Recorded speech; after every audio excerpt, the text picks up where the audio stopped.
what it's called? Emigrated back. Did you get a grant for that? But I came back and I teach, I lecture on the music industry in Dunleary, and I've become accidentally, again, a historian of the Irish music industry.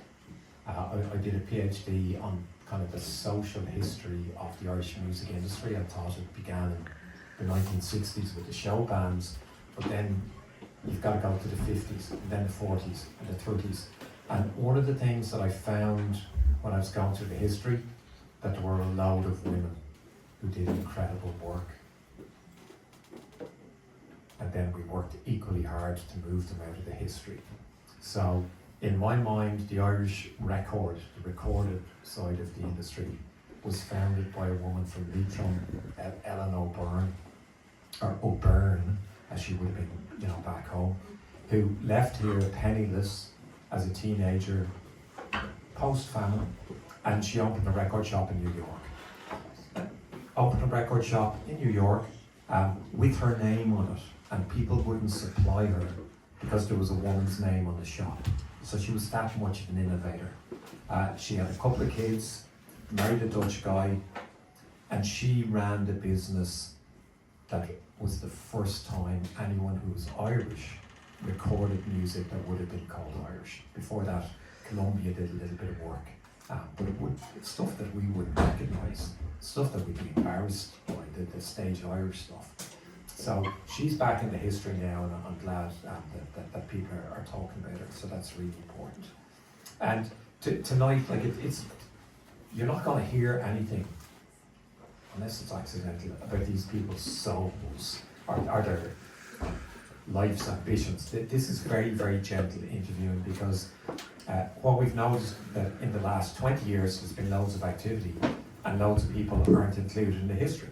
It seems that people who write anything about the Irish music industry have just gone to the National Archives and read a bunch of back issues of Hot Press magazine, and they think that covers everything, and clearly it doesn't. So we're just going around the country asking people about music and how music matters or changed your life. So you'll know the panelists much better than I do, and I feel very privileged to be around these people. So we've Jane, and Jane, you were in Cork last night. I wasn't. Do my homework. Yeah, do it. Yeah.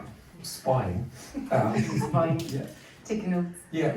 So Jane, like, how did you get into music? Like, were you from a musical family? Were there records? Were there tapes? No. Were there CDs? Not at all. Not in the least. I have two amazing parents who supported me and still support me in absolutely everything I do. But I would have liked music, like all we did in the 80s, 90s, we loved music. I was a big Michael Jackson, Madonna fan. I thought I was going to marry Michael Jackson, but it didn't work out, unfortunately. Yes, I don't think so. Number 3,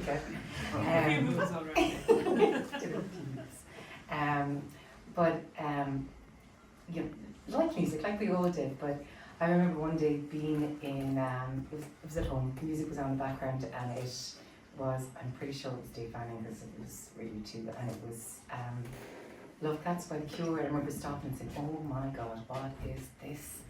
This is, I love this, okay, I'm going to find out more about this. And I remember buying the Standing on the Beach tape, and from there I was like, all right, this is it, okay, fantastic. And the same thing, it was the time where you would tape tapes for people. We'd meet in town, we'd always have our Walkmans with us and your headphones around your neck here to show, we were into music.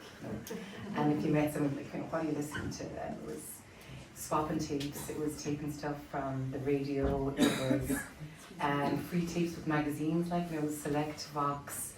In the early 90s, they would always have this kind of selection of stuff. That's where I heard PJ Harvey for the first time, and thinking, oh my God, this is right into Empire Music. I've got to buy PJ Harvey straight away. #1 fan, end of story. But I also have a great friend, Maeve McLaughlin. This man beside me is her uncle. So Uncle Tom went to New York, and I met Maeve in school, and she would tell us stories about her Uncle Tom. in New York that ran a record store and a record label, and he left behind vinyl in his parents' house that he may have had access to. So there was a lot of things taped. This is the first time I'm hearing this. Yeah. So that's where a lot of Laura Hill florists at the time were exposed to Neil Young, Bob Dylan, Leonard Cohen. Maeve would come in. I was in Nan and Gréine last night, and she, this is what I take for us. I'm like, oh my god, wow.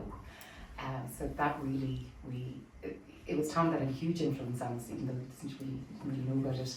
He was like this mythical legend that lived in New York, that had left behind this record collection, and he'd send over t-shirts to me, and we'd be like, oh my god, look at those Barnum t-shirts, and they might be Giants t-shirts and stuff. So it kind of went from there, and it was gigs around town in Limerick, and it was in the Theatre Royal in Savoy, it was the Hitchers, it was, and they do with mirrors. They were a bit older than us, but we thought they were like oh my god, they were so cool. Then it was like the Sultans of Pink came down, did an all ages gig during the day, and my parents wrote a note for me to leave school, you know, and let my friend Melanie there. She was in her school uniform, and stuff like that. It was Termites, it was Termites Music Club that we loved, and it was being exposed to music there, swapping tapes, all things like that. And it went from there, you know, it really did. Yeah, but going from there, I'm a consumer, I like The Cure, I like PJ Harvey, but I didn't get involved the way you did. Like, how did you go from being a consumer to doing things that make such a difference to the rest of us? Well, so I took off to college. I went to UCC for 6 years, did arts, never passed second year. The person that stayed there, you know, I went to college, I lost my way. I was down in Cork, my friends had gone to Australia, they'd done all these fantastic things, they'd got these amazing degrees. I was in Cork, I was working in the Mercy Hospital, and I loved it, you know, I did like it, but I was kind of lost. I didn't know, I'd lost contact with my friends, they were in Australia, I lost contact with friends in Limerick, and I don't know, they were like the wilderness years. I wasn't listening to music, I wasn't going to gigs, and my mum back in Limerick was worried about me, and she bumped into Albert Timley, who I'm sure you all know, and Albert and myself had been friends a couple of years before then, good friends. And she said, you know, Jane is lost down in Cork, I'm worried about her. Is there any way you'd get in touch and see, could you know, entice her back to Limerick, or can you give us a hand here, we're worried about her. And Albert contacted me and he said, you know, we're doing this in Limerick, would you like to give us a hand? We'd really appreciate it. And I was like, oh wow, yeah, okay, I will. So I met with the guys from the ANC, Albert, Con, Eric, Mark O'Connor, all those amazing lads. While they were amazing, they lacked organisational skills. They really did. You know, they were, and they lacked a few good recipes for bands as well, I have to say. They couldn't drive either, they didn't have access to the internet. So I stepped in, and the Mercy Hospital in Cork and the HMHB sponsored a lot of posters, a lot of fanzines, there was a lot of, I'd be, you know, sorting out the maintenance issues in the Mercy Hospital, but also booking gigs in Limerick and replying. The photocopier there was really used the whole time for making posters and stuff. So, you know, through that it was like seeing what we could do, seeing that what a small group of people could, the fun and the camaraderie and all the things we could do together really gave me hope.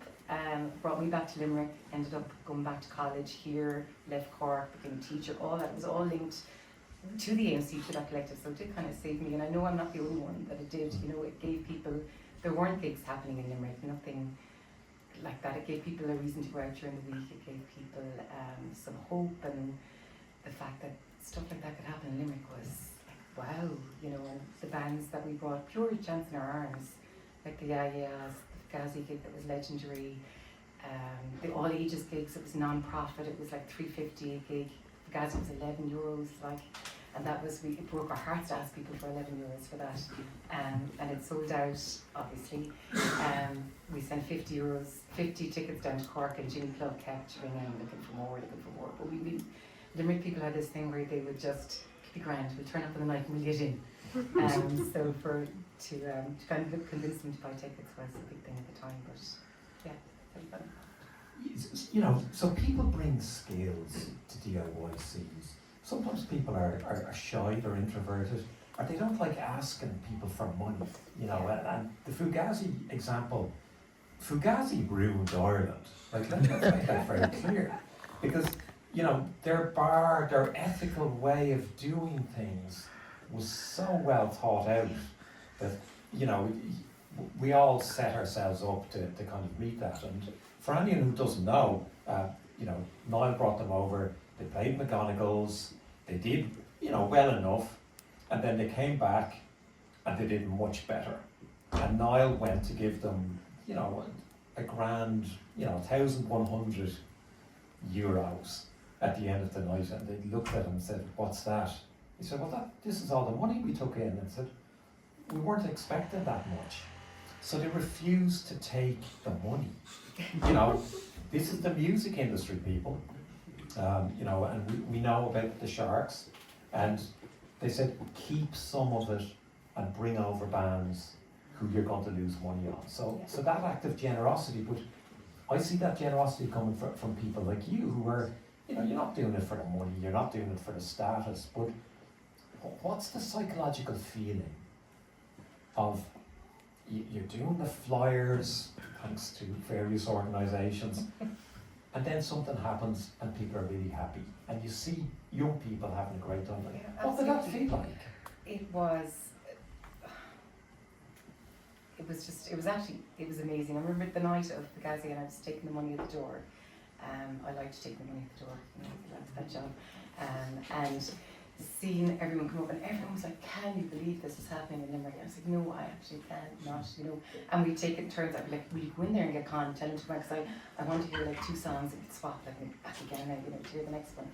It's just, it was amazing. It was a really special time, but it's only when you look back that you realise how special it was, because we were so caught up in it. You know, we really were so caught up in it, and this has given us the opportunity, you know, to get in contact again with the guys that were involved and say, you know, "Do you remember this? Do you remember that?" And it was magical. I wish I could remember a lot more of it, but I have to admit I might have been slightly drunk first. Well, it wasn't the gas. I know, yeah, there were now drinkers. We're now drinkers for Gazi. Yeah.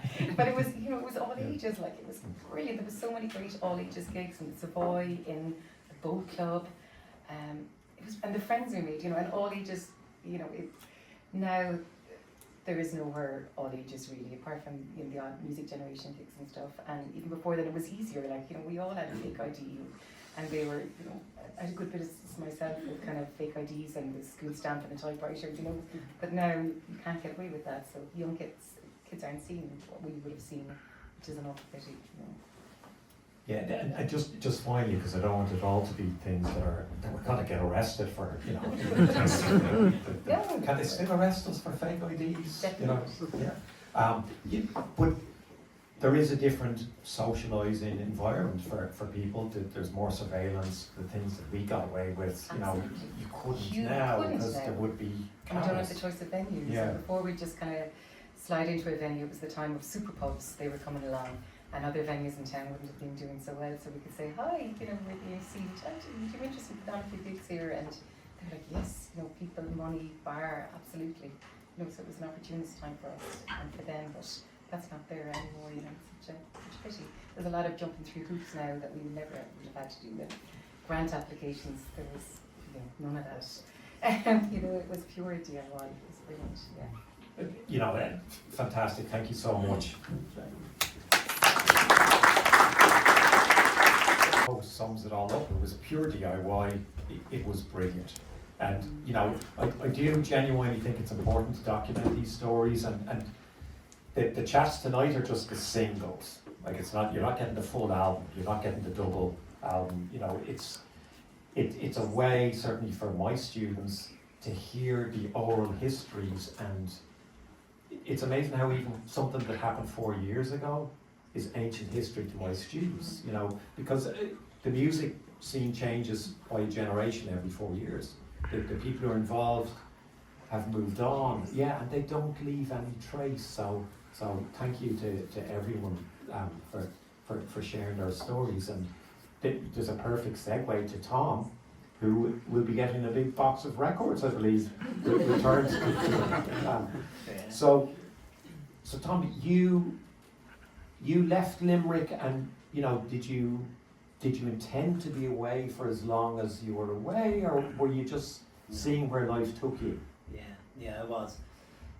How would I say? I grew up in Limerick. I grew up on William Street. There was a lot of music in the house. Both my parents were singers. And the radio, there was no TV in those days. It was all the radio. And the first thing I did, I collected showband photos. I would go down with my younger sister. I would go down the town every Sunday and stand at the corner of Todd's there in Roach Stores, and the vans would be going through town, you know, wherever they were going. And if they stopped at the red light, I'd go up and I'd knock at the window and I'd ask, "Can I have a photo, please?" And if they had them, they'd give them to you, you know. I was a member of the Dickie Rock fan club, like Miami Showband fan club. I was. Some people wouldn't admit that, but you know, it is part of my history. And then Granny's Intentions, I saw them, and that was kind of a big moment for me. And then I got into the Kinks. The first cheap budget records were on Marble Arch, and the Kinks were the first band. You know, albums were like 30 shillings, whatever, £1 and 10 pence, or £1.50. These budget albums were really cheap. They were like 7 and 11 or whatever. And I bought one for my sister for Christmas, for Dorothy. And remember, she went up to her friend's house on Christmas Day, and she came back to Tom and she said, "Tom, this is amazing, this is fantastic." So that was the only album we had in the house for years, was the Kinks. You know, and we listened to it over and over and over and over and over again. And then I started buying Kinks singles, and it went on from there. And I became, and I'm still as bad as I ever was. I overbuy everything. I buy. I have tons of stuff, you know, just thousands of CDs in the house. But I went to college in Galway after I left school with no clear idea what and it was a big mistake. And towards the end of my time in Galway, I started to book bands with a friend of mine up there, a guy called Aidan Cosgrave. And we booked like all the Irish bands, traditional and rock music and the whole lot. And the biggest thing we did was we booked the Jam to play in Leisureland. We had no idea what we were doing. I remember being on the stage there and Paul Weller's dad was the manager of the band, and he was asking us, where's the outlet for this? And two of us were kind of looking, what do you mean? I had no idea. And anyhow, it was a bit of a disaster. We lost some money on it, and we did some more gigs, small gigs after that. And then two friends of mine who were from Limerick had gone to America. And one of them came home one Christmas, and I was really lost, like you, Jane. I was really, really lost, and it wasn't good.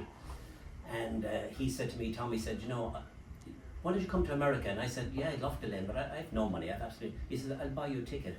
And I thought to myself, "Wow, really? You'd buy me a ticket?"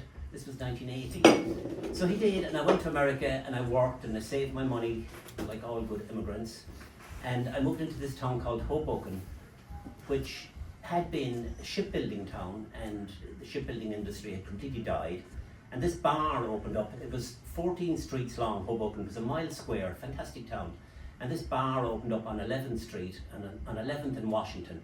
And they started booking bands. And every major band who came to America, they all came to play the Maxwells, like everybody. Sonic Youth, Pose, you name it. They all play there.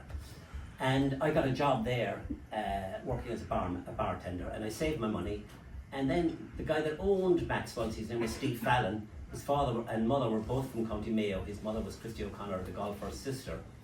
And he was a great guy. He was a complete lunatic, but a fantastic guy. He came to me one day and he said, "Tom, I'm thinking of opening up a record shop. Do you want to be involved?" And I said, "Do I what?" So we opened up a record shop with this other guy, Bill Ryan, who was also, you know, Irish American. And it was called Pure Platters. And Steve Fallon dropped out shortly thereafter. We bought him out, and it became a great record shop. It was one of the best record stores in America, even though I say so myself. It was. It was a great place, and you know, boy, I couldn't believe it. You know, I was like, wow, how did all this happen? And then I just got this notion one day. I said, I'm going to start a record company, and there was a guy whose name I can't remember now, and he had a band called the Crippled Pilgrims. And he came to me and he gave me a tape, and it was really good. Can't remember his name. He died a few years ago. He got in touch with me before he died, and he became a professional cyclist. He was Jay Muglia was his name. Triple Pilgrims. I never put out their record, but that was because I didn't know. I just didn't know how to do this stuff. You know, I went. It was a complete mess, and I apologised to him years later on. He only kind of half accepted my apology. But anyhow, my favourite band in New York at the time were a band called The Individuals, and they were led by a man by the name of Glenn Morrow, and we ended up living in the same building as each other. And The Individuals broke up.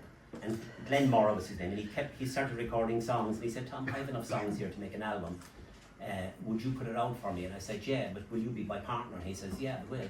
So we became partners, and we put out the record by Rage to Live, they were called. And it was a really good record. It didn't really do that well. But then we discovered They Might Be Giants. And as you all know, They Might Be Giants. You know, You're Not the Boss of Me Now. You know, whatever that program is that they're in. And they had big hits, they Birdhouse in Your Soul and all this stuff. And it's funny, I met a guy here in Limerick about a year ago, and he said to me, he said, you're Tom Prendergast, aren't you? He said, yeah, you and They Might Be Giants. I said, yeah. And he said, they're my favourite band in the whole world. And I was like, wow, you know, life goes on. Anyhow, it was a huge success. And I thought, wow, I've made it. And we put out lots of records afterwards by other bands that didn't do nearly as well. But we put out a second album by They Might Be Giants, and that did incredibly well. And we put out Edwyn Collins' A Girl Like You, big hit. And, you know, I did this for 15 years, whatever. The record label is still going. Glenn still runs Barn On Records, you know, which is amazing. He's coming to the end of his time there as well. He's going to be 70 soon, and he's like, I've had it, I've done it. But honestly, a lot of it was luck. You know, it was just, I had no sort of great ambitions to do this stuff, and I didn't really have any idea how to do this stuff. But it all worked out, and it was a great label. We put out amazing records. You know, if I could name some of them for you, Esquivel, you know, just space age bachelor pad music, unbelievable stuff. Edwyn Collins, Tindersticks, Yola Tango. You know, the Front Bottoms, the Langley Schools Choir, if any of you have heard that, you know, amazing stuff, you know, absolutely amazing, and it's there for the picking. And by the way, Lyle Pressler worked for me, Lyle Pressler from Minor Threat. He actually worked for Barn for a while, you know, pre-Fugazi. Like the Jew. Yeah. You know, when you're actually in the middle of it, it's not as big as it seems from a distance, you know, it's just like the world that you occupy. And I loved it, and my favourite thing about it was seeing bands and, you know, going out in the street afterwards and talking to guys and smoking pot and all this kind of stuff, you know. And it's still my favourite part, actually. And then I came back to Ireland in 2000. I stayed in America for 20 years, and I came back to Ireland, and I lived down in West Clare and blah. I had a house down there, and I was building stone walls, you know, in the winter and down in West Clare, and the rain and the snow and the freaking wind and whatever. And some days I'd be standing there saying, Jesus, Tom, what are you after doing? You know, you give up your great life in America, and here you are, you know, lifting rocks the size of flipping TV sets, you know. Incredible. But I went to art college to study painting. Another just complete accident, you know. I just said, I'm going to give this a go. And I did. And I had a big exhibition in Limerick a year and a half ago. You know, it's like I don't know, like dreams come true, you know. It's amazing. And slowly but sure, then about 2014, Limerick was City of Culture, and friends of mine, the guy that owns this place, Rocky, and John Greenwood were in a bar called The Blind Pig, Dr. John's, and I asked John Greenwood one night, I said, can I DJ here one night? And he said, yeah, and again, I hadn't a flipping clue what to do, you know, he stood and he worked the knobs for me and all this stuff.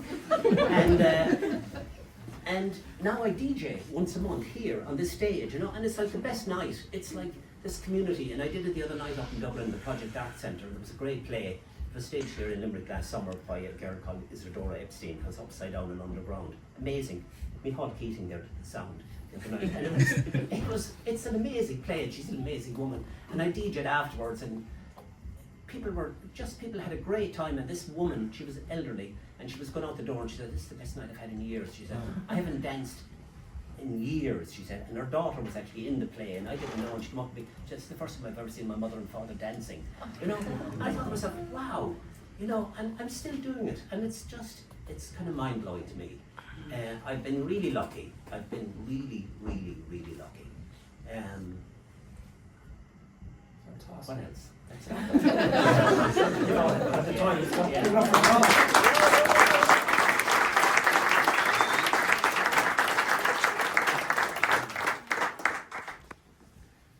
You know, and you know, if we're talking about Bar None, there isn't even a bad single on that label, on the back catalogue. Like the curatorship of the artists that were on the label are all so worthwhile.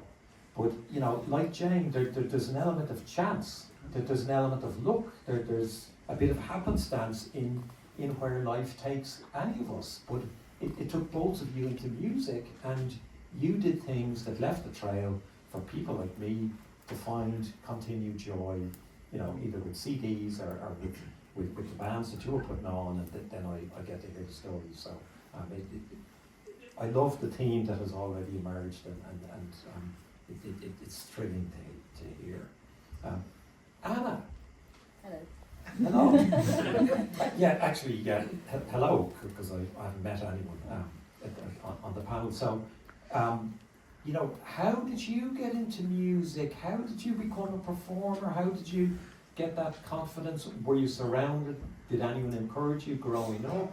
Actually, similar to Jane, no. I came from not really a music family at all. I used to be collected by my grandmother from primary school, and my cool aunt and uncle had left a load of kind of 7 inches and 12 inches in their house. But I used to be really obsessed with the 7-inch of Papa Don't Preach by Madonna. So I used to listen to it every day on repeat when I came home from school. And there were some other cool things. There was I remember there's a Prince record, and there was another few bits. There was a Cure record. So I kind of picked up the love of music from that. It's just what I used to do every day after school. Then my sister got a really cool boyfriend who was very into kind of punk and metal. She's still with him now, they're married.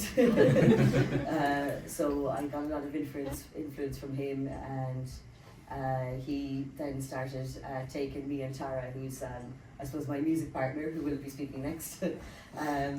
He started taking us out to gigs when we were underage.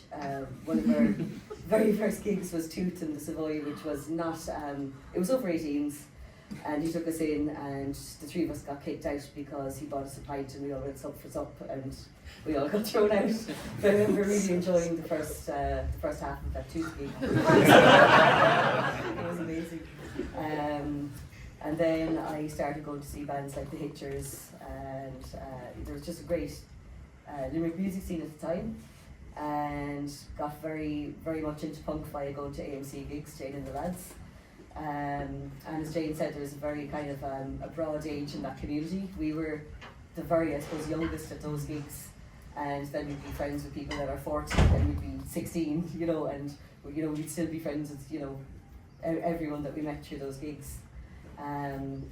Myself and Tara were playing in a few bands when we were teenagers, again in venues we shouldn't have been. We were super underage, and all the venue owners were nice to us and let us play anyway.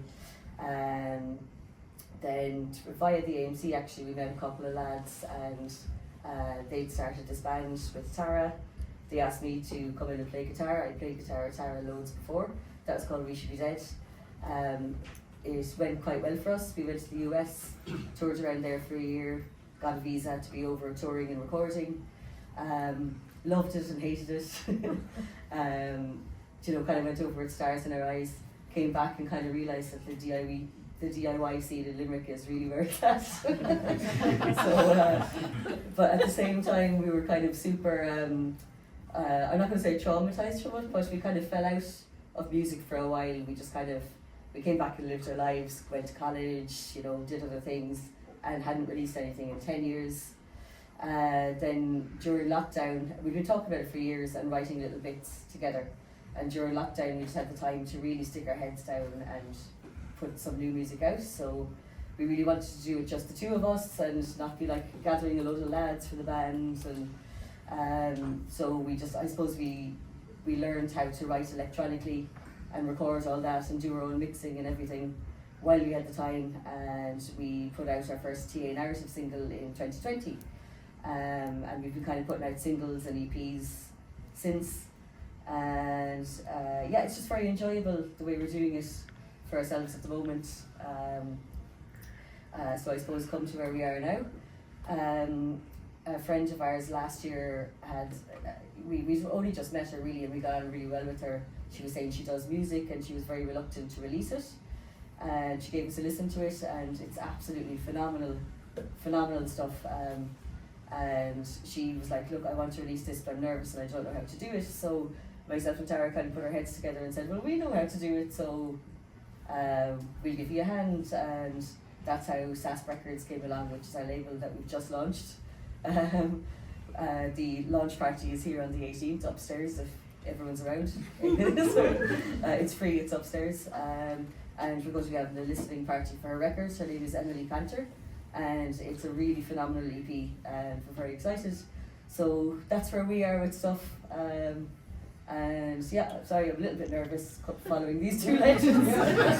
It's a big ask, but yeah, it just we've been very inspired by the DIY scene in Limerick, and also Barnon Records would have been very our era of stuff we used to listen to as well, especially when we were over in the US and everything. So we know all your stuff as well. So that's where we are now, I guess. No, and that's a lovely place to be, and I fully understand being nervous around people and talking in public. But if I could, just to delve a little bit deeper into that creative process, because AMC, like a lot of people that we've spoken to, kind of changed your life, because it showed you can do stuff like that. It doesn't have to be Dennis Desmond and MCD and Live Nation. Young people can do things, and it might spiral outside of music. So what's the writing process? Because I love that you've really kind of condensed all of your activity to, we're two individuals, we get along. So how do the songs come forth? It can be different each time. I think some of it was coming from, I was just messing around trying to learn these programs, even just like GarageBand and Logic and whatever else, and just to see if I could, because we've always written songs, as punk bands and with guitars and drums and as a whole jam session. So sometimes I'd be like, ooh, that's a good beat, and I might just send a beat to Tara and she'll come back with an amazing melody, and then I'll just layer some synths and stuff under it. And then sometimes Tara will be like, I was out for a walk and this melody came into my head. So we'll put that down and then we'll work a beat around that. So I think no two songs have had the same process, so far. We're moving into a more kind of, I suppose, a band style era now. As in it's a little bit less electronic, but we don't kind of pigeonhole what we're going to do. So, we can kind of branch it out. We might come back to being more electronic again. But every single song has had a different process so far, yeah. Yeah, and that's what I find so interesting. And Jane, you mentioned The Cure and PJ Harvey and Madonna. And, the Cure and Madonna feature for you as well. And people aren't, when I grew up, my parents had a couple of records. Dr. Dolittle, does anyone remember that soundtrack? Like in My Fair Lady.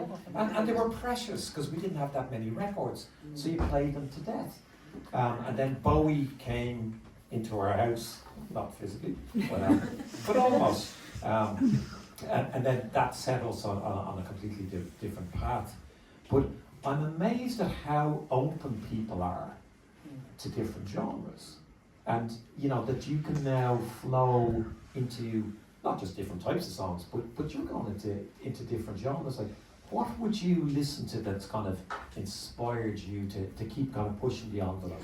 There's so much really, as in I'm mad for pop. Like I love Charlie XCX to Chaperone, and then I love Fugazi, and like I think we're able to really well meld that, and that's kind of our ambition, I suppose, for the label as well. That it won't be stuck to one genre. It's just if it's something we're really behind and we really like, that we have the know-how to help people to put it out. So it's just whatever makes us feel something, I guess. Because we've both come from kind of being fans of a lot. Like when I first met Tara, she was a complete goth and had a Marilyn Manson dagger drawn on her wall and was listening to a lot of metal bands and Cold Chamber and everything. So we listen to that, and we listen to a lot of pop and try to find, I suppose, a sound in between that. So It's remarkable, and I salute you. Thank you very much to panel number 1.